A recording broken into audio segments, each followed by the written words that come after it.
इस कार्यक्रम के प्रायोजक हैं राष्ट्रीय आपदा प्रबंधन प्राधिकरण NDMA। तैयारी में है समझदारी। लीजिए सुनिए, राष्ट्रीय आपदा प्रबंधन प्राधिकरण यानी national disaster management authority NDMA द्वारा प्रायोजित ये परिचर्चा, जिसका विषय है जलवायु परिवर्तन और आपदा जोखिम न्यूनीकरण, आपदा का सामना। इसमें भाग ले रहे हैं Shri Hitesh Kumar S Makwana, additional secretary, गृह मंत्रालय, भारत सरकार, और सुश्री प्रिया सोंधी, प्रोफेसर, बेनेट यूनिवर्सिटी। परिचर्चा का संचालन कर रहे हैं वरिष्ठ पत्रकार श्री अरुण तिवारी। श्रोता मित्रों, आप सभी को नमस्कार। कहते हैं भा से भूमि, गा से गगन, वा से वायु, आ से अग्नि और ना से नीर, भगवान। निसंदेह इन पंच तत्वों से बनी हमारी ये दुनिया, ये प्रकृति बेहद खूबसूरत है। लेकिन जब जब हम ये भूल जाते हैं कि ये पंच तत्व न सिर्फ इस दुनिया के रचने वाले हैं, पालन करने वाले हैं, पोषण करने वाले हैं, बल्कि विध्वंसक यानी डिजास्टर करने की शक्ति भी इनमें है, तब ये पांच तत्व हमें बार बार चेतावनी देते हैं। कुदरत का अलार्म बार बार बजता है। आपदाएं बार बार, लगातार और अधिक तेजी से आती हैं। जोखिम की संभावनाएं और दुष्प्रभाव बढ़ने की आशंकाएं लगातार बढ़ने लगती हैं। मैं क्यों कह रहा हूं? क्या आज हमारी दुनिया इसी दौर में है? यदि हां, तो आपदा और जोखिम के इस दौर की मांग क्या है? चुनौतियां क्या हैं? समाधान क्या हैं? शासन, प्रशासन, नीति, कानून, व्यवस्था, स्वयं हमारी एक संस्था, एक समुदाय और एक व्यक्ति के रूप में भूमिका क्या है? हमारी तैयारी क्या है? और हम क्या करें ताकि आपदाएं कम हों, जोखिम कम हो, दुष्प्रभाव न्यूनतम हो? इसी पर आधारित है हमारी आज की ये विशेष चर्चा। इस चर्चा में भाग लेने के लिए मेरे साथ मौजूद हैं दो बेहद खास मेहमान। मेरे दाहिनी तरफ सामने बैठे हैं श्री हितेश कुमार S मकवाना साहब। आप अतिरिक्त सचिव हैं भारत सरकार के गृह मंत्रालय के। और मेरी बाईं तरफ सामने बैठी हैं डॉक्टर प्रिया सोंधी जी। आप प्रोफेसर हैं बेनेट यूनिवर्सिटी की। नमस्कार। नमस्कार। आपका नमस्कार और आप दोनों का स्वागत है। मैं पहला सवाल मकवाना साहब आपसे करना चाहता हूं। जलवायु परिवर्तन, यदि मैं कहूं कि इस दुनिया के करीब 4.5 अरब के इतिहास में, इस पृथ्वी के, ये सब तो पहले भी होता था। भूकंप आते थे, बाढ़ होती थी, सुखाड़ होता था, धरती कहीं धंसती थी, कहीं उठती थी, कहीं रेगिस्तान बनता था, कहीं समंदर होता था। तो आज ऐसा क्या हो गया कि सब तरफ जलवायु परिवर्तन की चर्चा है, मीडिया में चर्चा है, सेमिनारों में, स्कूलों में, पाठ्यक्रमों में, सरकारों में। आखिर ये दौर इतना क्या है जो हमें कुछ संजीदा होने के लिए बार बार कह रहा है? जलवायु परिवर्तन, जैसे आपने सही बताया, पृथ्वी के इतिहास में जलवायु परिवर्तन तो एक कंटिन्यूअस प्रोसेस है। पहले भी जलवायु परिवर्तन हुआ है और हमें भी पता है कि थोड़े साल पहले ही डायनासोर वो पृथ्वी पे जीवित थे, आज वो जीवित नहीं है। इसी तरह से अपने बहुत सारे एनिमल्स वो भी अभी एंडेंजर परिस्थिति में आ गए हैं। अब उसका कारण क्या है? ये लास्ट 200-300 साल में जलवायु परिवर्तन का जो प्रश्न है वो ज़्यादा विकट हो गया है। मेरे हिसाब से उसका जो मुख्य कारण हम माने तो एक तो है जो अपनी पॉपुलेशन है उसका बढ़ोतरी हुई है। दूसरा कि जो अर्बनाइजेशन जो हुआ है, जो शहरीकरण हुआ है, वो शहरीकरण की वजह से उसमें डेंसिटी ऑफ पॉपुलेशन जो होती है वो बहुत बढ़ गई है। तो थोड़ा भी जलवायु परिवर्तन की वजह से कुछ छोटा भी प्रॉब्लम होता है तो उसका इम्पैक्ट लार्ज पॉपुलेशन पर होता है। तो आज के दिनों में जलवायु परिवर्तन की जो समस्या है, इट इम्पैक्ट्स अपनी जो सामाजिक और आर्थिक विकास की जो गति है तो उसको असर की है, और हम लोगों के जो ह्यूमन रिसोर्सेस है उसकी बहुत असर होती है। इसीलिए जलवायु परिवर्तन बहुत बड़ी समस्या हुई है। उसको हमें, जो हम कहते हैं ना कि क्लाइमेट चेंज रेजिलिएंट इंफ्रास्ट्रक्चर हमें बनाना चाहिए, ये दौर की सबसे बड़ी समस्या है। अब मैं जहाँ तक समझ पाया हूँ कि आप इस तरफ इशारा कर रहे हैं कि हाँ, जलवायु तो बदलती है, लेकिन ये जो वर्तमान दौर है जिसमें इसमें काफ़ी तेजी आ गई है, हमारी फ्रीक्वेंसी बढ़ गई है हमारे डिजास्टर को लेकर के, और इसके लिए हम यदि अपने आप को बदलते हैं तो हम उसके बुरे प्रभावों से बच सकते हैं। ये शायद वजह है। और अभी हाल की जो घटनाएं हमारे देश में लगातार या दुनिया में जिस तरह की घटी हैं, उनको लेकर आप इस बात की तरफ इशारा कर रहे हैं कि हमें अपनी तैयारी करनी चाहिए और हमें अपनी चीज़ों को, अपने तौर तरीकों को बदलना चाहिए। जरूर, मैं आपको उदाहरण देता हूँ। 2015 में चेन्नई में बहुत बड़ी बाढ़ आई। पूरा शहर 3-4 दिनों के लिए पानी में ग्रस्त हो गया। इसी तरह अभी 2018 में मुंबई में फ्लड आया। इसी तरह से अगेन 2021 में चेन्नई में भी फ्लड आया। तो उसका मेन रीज़न जो है कि पहले बारिश होती थी बट वो स्प्रेड आउट होती थी। अभी कई बार ऐसा होता है कि एक ही दिन के अंदर 400 मिलीमीटर बारिश हो जाती है। कई बार ऐसा होता है कि 2 घंटे के अंदर 200 मिलीमीटर बारिश हो जाती है। तो वो जो पानी को जो फ्लो होता है वो जाने के अभी टाइम नहीं मिलता है, उसकी वजह से फ्लडिंग बहुत हो जाती है। इसी तरह से आप साइक्लोन का भी देखिए, जब चक्रवात आता है तो मीन्स पहले उसकी भी इंटेंसिटी होती थी। अभी क्या है कि बहुत सारी जगह पे जो पानी उसकी वजह से बारिश होता है वो पानी जा नहीं सकता है। तो इसकी वजह से भी फिशरमैन और उनको बहुत प्रॉब्लम। जी, हमारे ख्याल से श्रोता ये बात समझ पाए होंगे कि जब फ्लड आता है तो उसकी पानी का जो ड्रेनेज सिस्टम है, हमें उसको दुरुस्त करने की ज़रूरत है। हमारी म्यूनसिपलिटीज़ को भी इस पर काफ़ी काम करने की देश में ज़रूरत है। और तमाम तरह की जो हमारी इंफ्रास्ट्रक्चरल अभी दिक्कतें हो रही हैं, जिनकी वजह से उसका बुरा इम्पैक्ट पड़ रहा है, उनको हमें सुधारने की ज़रूरत होगी, उसको बदलने की ज़रूरत होगी। जाहिर है उसमें म्यूनसिपलिटीज़ का रोल होगा, हमारे गाँवों में कुछ है तो पंचायतों का अपना रोल होगा, और देश में जो इंटर स्टेट स्थितियाँ हैं उनको लेकर के सेंट्रल का रोल होगा, स्टेट का अपना रोल होगा। लेकिन प्रिया जी, मैं विषय पर आता हूँ। हम जो कुछ भी ज़मीन पर उतारना चाहते हैं, हाँ जी, हम जो भी चेंजेस चाहते हैं, उसको आज हमारा क्या कोई ऐसा एक्ट है, कोई डिजास्टर मैनेजमेंट का कोई एक्ट है या हमारी पॉलिसीज़ हैं जो उसको सपोर्ट करती हैं, वो मदद करती हैं कि वो ज़मीन पर ठीक से उतर जाए? हमारे पास में एक डिज़ास्टर मैनेजमेंट एक्ट है और हमारे पास में उस डिज़ास्टर मैनेजमेंट के एक्ट के अंडर बनाए हुए नेशनल प्लान्स हैं, स्टेट प्लान्स हैं, पॉलिसीज़ हैं। अगर हम ध्यान से देखें तो चाहे वो एक्ट हो या उसके वजह से बनाई हुई पॉलिसीज़ हो या प्लान्स हो, सभी ऊपर से नीचे तक जो स्थानीय आपके चैलेंजेस हैं उनके बारे में ध्यान देते हैं। आपका जो एक्ट है उसमें जो डेफिनेशन है डिज़ास्टर की, वहीं से हम शुरू करें अगर, तो एक स्थानीय जगह पे लोगों की किसी भी चीज़ से, चाहे वो बाढ़ हो या अकाल हो, उससे मुकाबला करने की क्षमता यानी कोपिंग कैपेसिटी के बारे में लिखा हुआ है। मैं आपको बीच में रोकर एक प्रश्न पूछ लेता हूं अपने ऑडियंस के लिहाज से कि कानून के लिहाज से जी, किस घटना को आप डिजास्टर कह सकते हैं, किसको नहीं कह सकते, किसको आपदा कहते हैं, किसको नहीं कहते हैं? आपदा ऐसी कोई भी चीज़ जिसमें आपकी जान को नुकसान पहुंच रहा है, आपकी प्रॉपर्टी को नुकसान पहुंच रहा है और साथ में आपकी क्षमता जो है वो उसके बहुत परे है। अगर आप उसको संभाल पा रहे हैं, आपकी क्षमता के हिसाब से है, तो वो आपदा नहीं है। लेकिन अगर आप नहीं संभाल पा रहे हैं तो वो आपदा है। बहुत अच्छा, ये आपने बहुत क्लियर कट एक कानूनी परिभाषा है वो रखी। मैं मकवाना साहब आपसे ये प्रश्न ज़रूर पूछूंगा कि एक प्रश्न बार बार उठता है कि जो डेवलपमेंट का तरीका है, जो विकास का तरीका है देश और दुनिया में, वो इस आपदा को बार बार अपने करीब लाने की कोशिश, वो भी एक कारण है ऐसा कहा जा रहा है।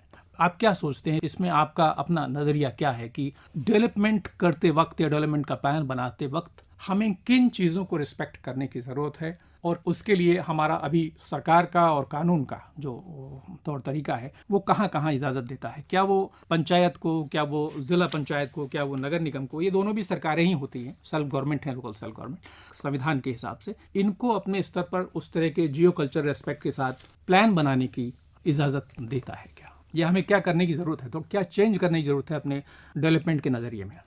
अभी आपको मालूम होगा कि टर्की में अर्थक्वेक आया, उसमें बहुत सारी जान माल का नुकसान हुआ और बताया जा रहा है कि अराउंड 50,000 लोगों की मृत्यु हुई। बट वही टर्की में जो सिटीज़ में जिनके मेयर चाहते थे कि उनके वहाँ पर जो भी नई बिल्डिंग्स बन रही है वो बिल्डिंग जो उनके बिल्डिंग प्लानिंग के कोड है, उनके बिल्डिंग कंस्ट्रक्शन के जो कोड है उसको स्ट्रिक्टली फॉलो करें, तो जहाँ पर ये मेयर और इलेक्टेड लोकल बॉडी ने स्ट्रिक्टली इम्प्लीमेंटेशन किया है वहाँ पर जान माल के नुकसान बहुत कम हुआ है। और जहाँ पर गाजियान्टेप और ऐसे जो टाउन्स हैं वहाँ पर बिल्डिंग कोड का इम्प्लीमेंटेशन ठीक से नहीं हो पाया, जहाँ पर बहुत वायोलेशन था, वो सब जगह पे जान माल का नुकसान ज़्यादा है। मैं कहने ये चाहता हूँ कि सरकार के पास बहुत सारे एक्ट है, रूल्स है, नीतियाँ है, बट कई जगह पे उसका ठीक से इम्प्लीमेंटेशन नहीं होता है। तब जाके जब इस टाइप की आपदा आती है वो टाइप पर उसका जो नुकसान है वो बहुत बढ़ जाता है। मैं आपको एक उदाहरण दूं कि भारत में भी अर्थक्वेक रेजिस्टेंट बिल्डिंग के लिए भी कोड है।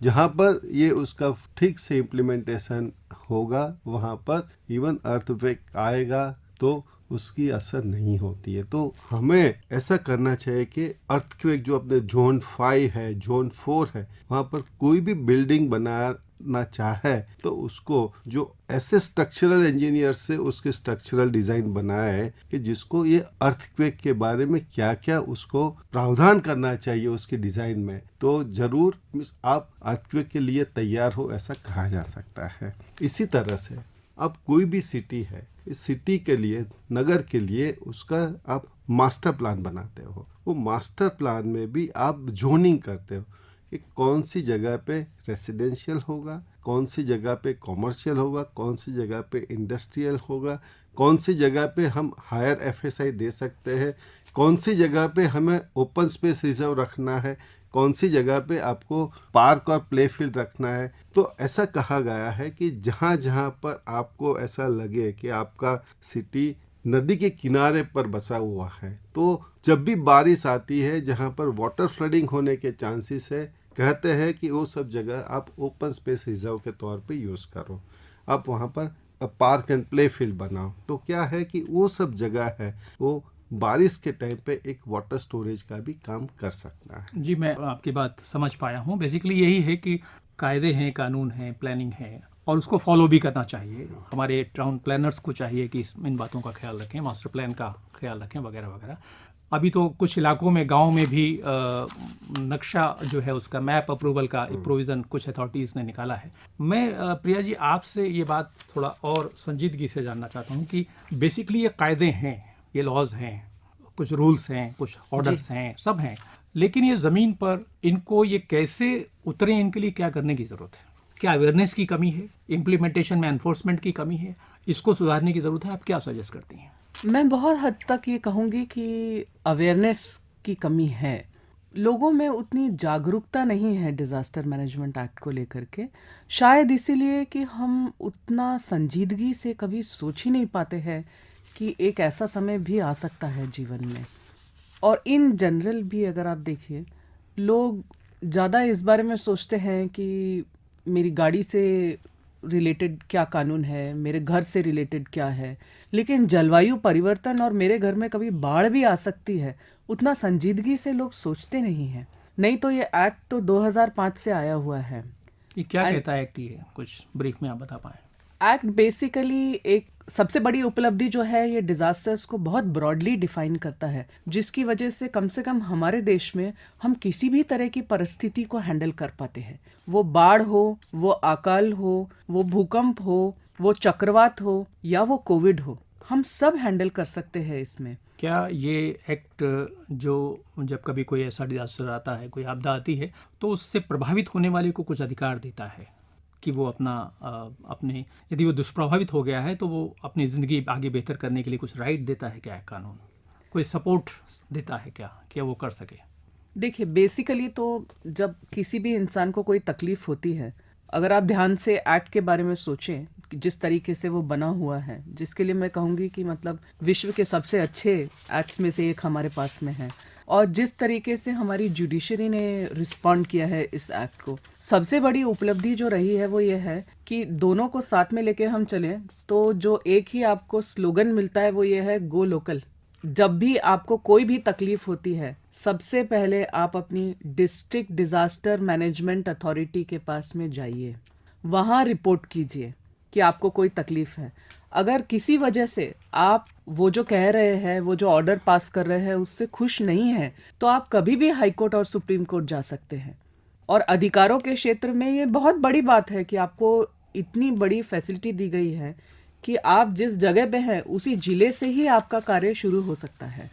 बहुत अच्छा आपने ये बिंदु रखा है बेसिकली कि लोकल जो कहाँ से हम मदद ले सकते हैं या कहाँ हम जा सकते हैं, कहाँ मदद कर सकते हैं वाले मसले पर मैं मकवाना साहब आपसे ज़रूर इस विषय पर जानना चाहूँगा कि बेसिकली क्या सरकार भी इस दिशा में यही सोचती है कि हमें लोकल जो कैपेसिटी है उसको बिल्डअप करने की ज़रूरत है। जब कभी ऐसी आपदा आए तो सरकार की तरफ देखने की बजाय या किसी बाहरी एजेंसी की तरफ देखने के बजाय वो खुद अपने जो फर्स्ट रेस्पोंडेंट, जिसको प्रिया जी ने अभी कोट करते हुए कहा, वो अपने आप को खुद सेव करने की दिशा में कुछ कदम उठा सके। ऐसी कैपेसिटी बिल्डिंग की दिशा में क्या सरकार कुछ काम कर रही है, कुछ योजना बना रही है, कुछ सोच रही है? मैं थोड़ा प्रिया जी ने जो एक्ट के बारे में बताया उसके ऊपर भी मैं थोड़ा बिंदु डालना चाहता हूँ कि ये एक्ट ने पूरा हिंदुस्तान में पहली बार आपदा प्रबंधन का एक सांस्थानिक ढांचा तैयार किया कि नेशनल लेवल पे प्रधानमंत्री की अध्यक्षता में नेशनल डिजास्टर मैनेजमेंट अथॉरिटी बनेगी। उसको सपोर्ट करने के लिए सब मिनिस्ट्री के एक नेशनल एग्जीक्यूटिव कमेटी है। इसी तरह से स्टेट लेवल पे there is a state disaster management authority है, वहाँ पर भी स्टेट एग्जीक्यूटिव कमेटी है और वो सब डिपार्टमेंट अपना प्लान तैयार करते हैं, उसको बाद में अप्रूवल दिया जाता है। और डिस्ट्रिक्ट लेवल पे जो अपने जिला हम कहते हैं डिस्ट्रिक्ट कलेक्टर, उसकी अध्यक्षता में एक डिजास्टर मैनेजमेंट अथॉरिटी होती है। तो ये एक पूरा एक ढांचा तैयार हो गया है और उसको पूरा इम्प्लीमेंटेशन में है। इसी तरह से उसका फंडिंग कैसे होगा, जब पहले आप देखिए हिंदुस्तान में 2005 से पहले हमारा जो डिज़ास्टर का जो एक रिस्पांस होता था वो रिलीफ मटेरियल बांटने का ही एक वो रहता था। आज हम ये स्टेज पे पहुंच गए हैं कि हम मिटिगेशन की बात कर रहे हैं, आपदा आपदा पहले हम राहत की बात करते थे, अब आपदा निवारण की बात कर रहे हैं। हम प्रिपेयर्डनेस की बात कर रहे हैं कि मिस हमारे यहाँ पर जो डिज़ास्टर रिस्क है वो डिज़ास्टर रिस्क हम कैसे रिड्यूस कर सके। हम लोगों की कैपेसिटी बिल्डिंग की बात कर रहे हैं, हम रेस्क्यू और रिकवरी की बात करें, रिकंस्ट्रक्शन की बात करें। हम ऐसे स्टेज पे पहुंच गए हैं कि हमारी जो नेशनल डिज़ास्टर रिस्पांस फोर्स है वो अंतर्राष्ट्रीय स्तर पे भी जाके मदद रूप बनती है। ये जो अभी मैं बीच में टोक रहा हूँ, ये जो बीच में अभी आपने ये लोकल कैपेसिटी बिल्डिंग की जो बात की है, इसकी क्या तैयारी है, क्या सिस्टम है जो इस पर काम कर रहा है? अब मैं आपको एक बताऊं कि एवरी 3 इयर्स हमारे यहाँ पर आपदा जोखिम न्यूनीकरण के लिए एक राष्ट्रीय मंच है। उसका तीसरा सत्र 10-11 मार्च को है। और मैं आपको बताते हुए बेहद खुशी है कि जो प्रिया जी ने बताया, इसी तरह उसका मेन विषय जो है वो क्या है, बदलती जलवायु में स्थानीय प्रतिरोधी क्षमता का निर्माण। तो हमें जो स्थानीय प्रतिरोधी क्षमता है उसको और स्ट्रेंथन करना है, उसको और हमें मजबूत बनाना है। ये हमारा ये तीसरा जो सत्र है, माननीय प्रधानमंत्री उसका इनॉग्रेट करने वाले हैं, उसमें मेन मुद्दा यही है। प्रधानमंत्री के ने 2018 में एशिया कॉन्फ्रेंस में जो एशियन मिनिस्टर्स डिजास्टर मैनेजमेंट के, उसमें उन्होंने 10 मुद्दे दिए थे। जो 10 मुद्दे का जो मेन जो थीम वही था कि हम आपदा को टैकल तभी कर सकेंगे जब तक स्थानीय क्षमता हम बढ़ाएं। जितना स्थानीय लोग उसमें वॉलंटरिज्म होगा, जितना उनके पास कैपेसिटी होगी, इतना अपने यहाँ पर आपदा का जो मीन्स लॉसेस होते हैं वो कम होंगे। प्रिया जी, मैं आपके पास आता हूँ अगली जी सवाल सर। के लिए। बेसिकली ये बहुत ही महत्वपूर्ण बात है और बहुत ही महत्वपूर्ण काम है कि लोकल जो कैपेसिटी बिल्डिंग है, जो स्थानीय लोग हैं, जो जिस पर सबसे पहले प्रभाव पड़ने वाला है, उनकी क्षमता का विकास किया जाए। जी, इसके लिए किन चीज़ों को, क्या कोई कानून आप सजेस्ट करती हैं कि हाँ इस तरह का कानून बने तो ज़रा अच्छा हो जाएगा, या आप कोई टेक्नोलॉजिकल सपोर्ट के बारे में सजेस्ट करती हैं कि हाँ इस तकनीक का उपयोग इसमें किया जाना चाहिए, या इस तरह के सिस्टम का उपयोग किया जाना चाहिए जो ऑलरेडी सिस्टम हमारे कॉन्स्टिट्यूशन ने ऊपर से नीचे तक दिया है, लोकल सेल्फ गवर्नमेंट से लेकर स्टेट से लेकर सेंट्रल तक। आप क्या सजेशन देती हैं कि क्या चीज़ें हैं जो सिस्टमेटिकली यदि की जाएं तो ये कभी अचानक किया जाने वाला या कभी कभी किया जाने वाला प्रयास नहीं होगा कि हम एक हमने इवेंट किया या हमने कोई ट्रेनिंग किया और उससे कैपेसिटी बिल्डअप हो गया। एक कंटिन्यूस चलने वाला प्रोसेस और एक सिस्टम डेवलप हो जाएगा इस देश के भीतर, जिससे वो लगातार चलता रहेगा, जिससे लोगों की क्षमताओं का विकास होता रहेगा जोखिम को लेकर के। देखिए सर, इसमें 2-3 चीज़ें आती हैं। पहली बात यह है कि आपके पास में कानून है क्या, आपकी प्रशासन नीति उसके हिसाब से है क्या, और आप जब नीतियों की बात करते हैं तो अंतर्राष्ट्रीय स्तर पे जो चीज़ें चल रही है उसके हिसाब से हम कितना कर पा रहे हैं। अगर आप कानून की बात कीजिए तो सीधी तरह से डील करने के लिए डिज़ास्टर मैनेजमेंट एक्ट है, और भी बहुत से कानून हैं जो इसमें बीच बीच में असर दिखाएंगे। जैसे अभी रिसेंटली एनर्जी कंजर्वेशन एक्ट में एक अमेंडमेंट हुआ है जो ये कहता है कि आपको कम से कम फॉसिल फ्यूल या जीवाश्म ऊर्जा का इस्तेमाल करना है। अब अगर आप इसको ढंग से इम्प्लीमेंट कर पाए तो आप ये देखिएगा कि लोकल लेवल पे बहुत फ़र्क पड़ेगा, क्योंकि आपकी जीवाश्म ऊर्जा जो है उससे बहुत तकलीफ़ें हमारी बढ़ रही है। सो कानून तो है।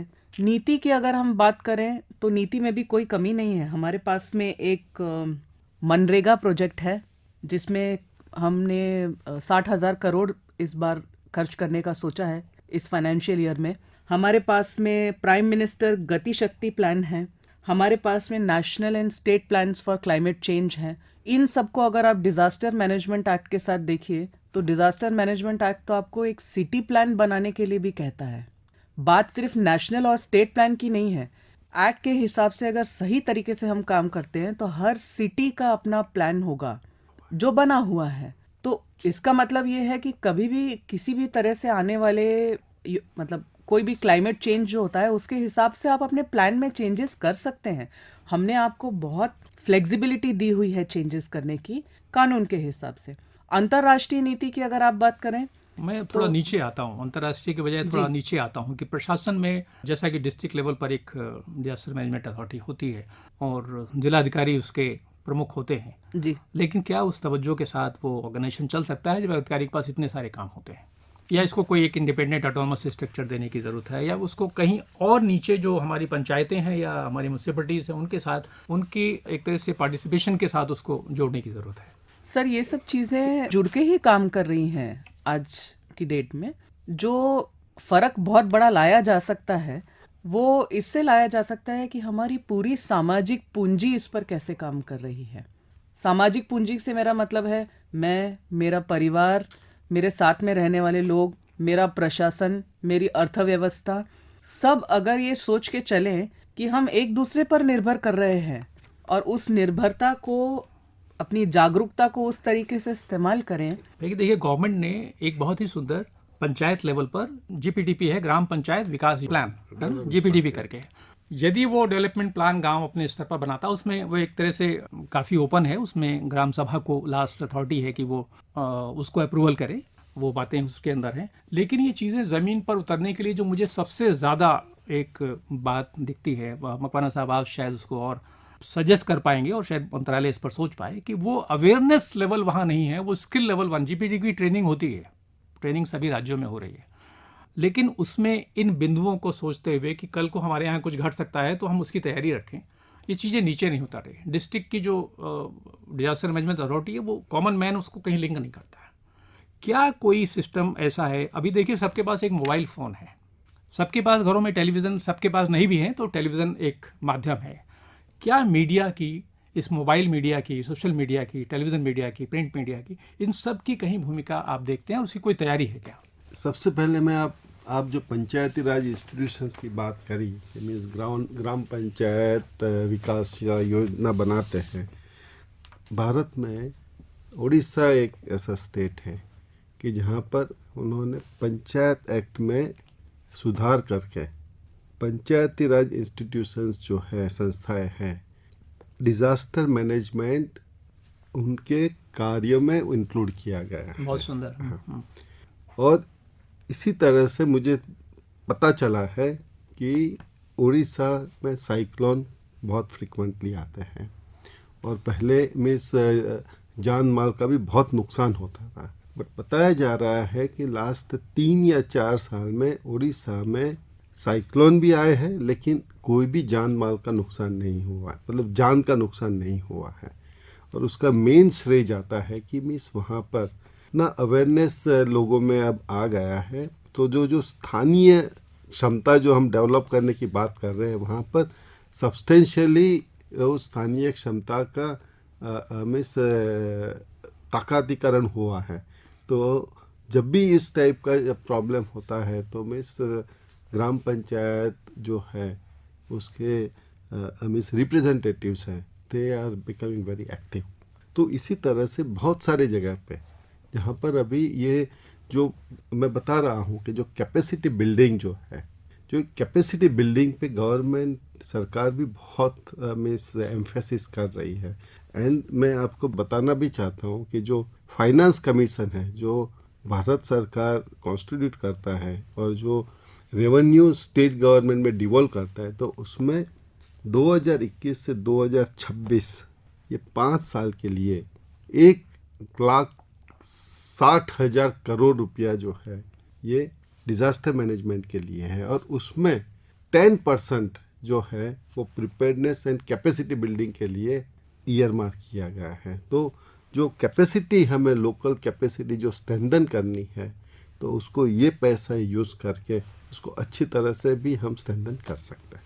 जी, बहुत बहुत धन्यवाद। मैं समझता हूँ कि ये बात हमारे श्रोताओं को आज समझ में, इस चर्चा के बाद शायद इतनी सी बात हम यदि पकड़ पाएँ कि सरकार इस विषय को लेकर एक चिंतित है और इसके लिए बड़ी तैयारी कर रही है। बड़ा धन आवंटन का भी एक प्रावधान इस पर रखा गया है, लेकिन बदलना हमको भी पड़ेगा क्योंकि पर्यावरण बदल रहा है। तो हर व्यक्ति की इसमें अपनी भूमिका है, उसकी अपनी तैयारी होनी चाहिए, क्योंकि ये सिर्फ किसी इलाके का भूकंप या किसी इलाके की धरती का बदलना नहीं है।